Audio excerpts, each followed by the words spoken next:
never sleep in hotels. I guess that's somewhat of an understatement. I could never sleep well in general, but hotels were the worst.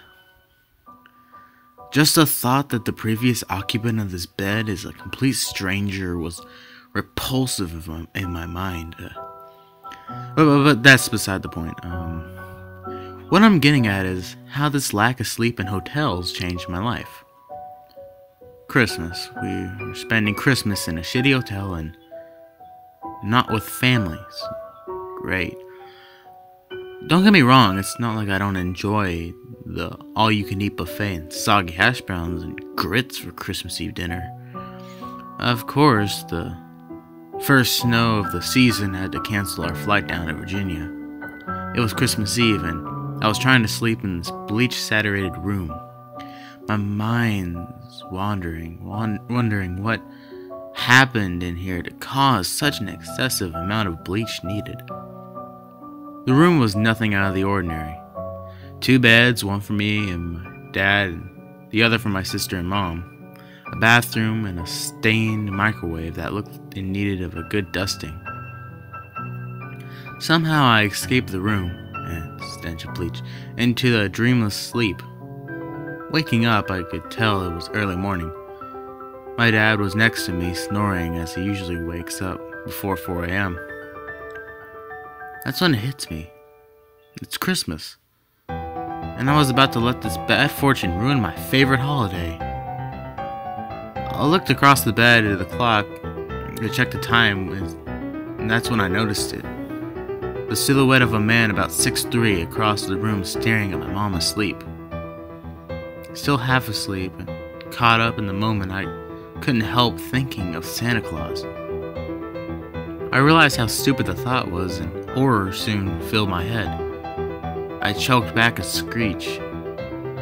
I knew I couldn't let him see me awake, so I quietly put my head back down, preventing to sleep. My mind was racing. Someone was in my room, and I couldn't do anything. I was a scrawny 16-year-old. This man looked built like an ox.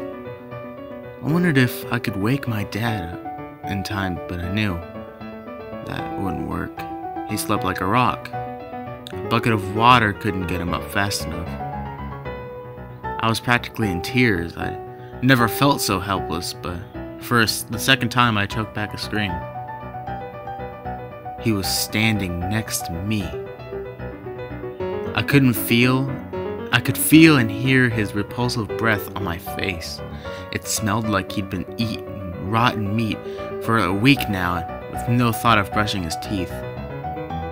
If he didn't know I was awake, surely he did now. Seeing my face was contorted in fear. The breathing stopped, and I couldn't help but sigh in relief. I would have kept myself, but there was no need. I heard the room door open and close. I launched out of bed. Nothing in the room was in disarray, and my family was still asleep. That couldn't have been a dream. I couldn't have imagined it. Feeling awake as ever, a horrible idea popped into my head, and before I could push it away, I was pulling the door open. Glancing back to the door in order to memorize the room number, I saw a giant spray-painted black X on the door.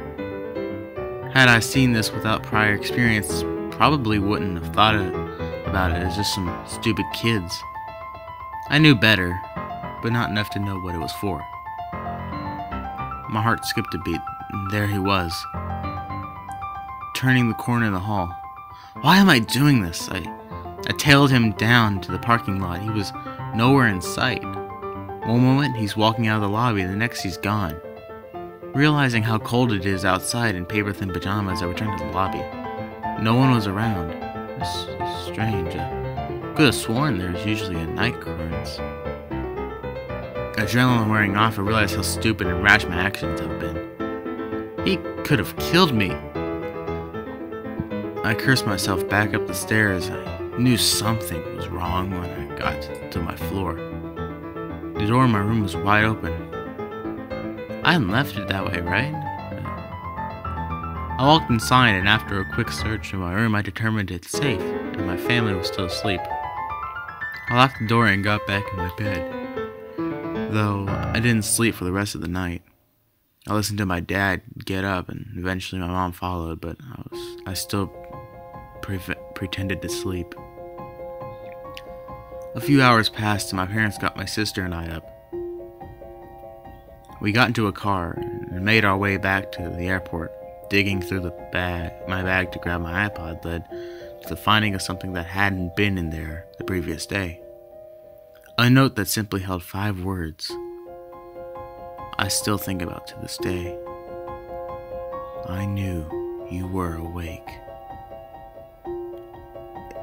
It's now been 2 months since the hotel experience. I'm still scared for my life, and it gets worse every day. That note I found wasn't the only one. I still receive them.